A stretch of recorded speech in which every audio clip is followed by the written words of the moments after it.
बिस्मिल्लाहिर्रहमानिर्रहीम अस्सलाम वालेकुम वरहमतुल्लाहि वबरकातुहू। अज़ीज़ तलबा, उम्मीद है खैरियत से होंगे। क्लास 10th का एक अहम सवाल दरख्वास्त के साथ उसकी जो है ना कहानी भी आती है, दरख्वास्त आती है, कहानी आती है।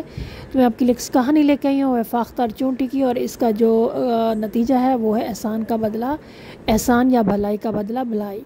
इसको अच्छी तरह पढ़ लीजिए, अपने पास महफूज कर लीजिए, और ताकि कोई भी जो है ना किसी भी टॉपिक पे आपको इससे रिलेटेड कोई भी टॉपिक कहानी आती है तो आप लिख सकें।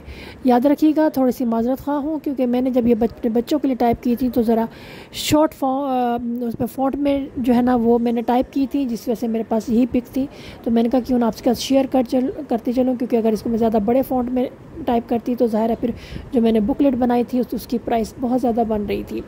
तो अब मैं जितनी भी स्टोरीज़ जो है ना और ऐसे वगैरह जो है ना अपलोड करूँगी, उनका फ़ॉन्ट साइज़ ज़रा छोटा होगा, थोड़ी सी मुश्किल होगी आप लोगों को देखने में, लेकिन उम्मीद है अगर आप इसको पॉज करके या इसको जूम करके देखेंगे तो आपको सारी जो है ना चीज़ें अच्छी तरह नज़र आ जाएंगी।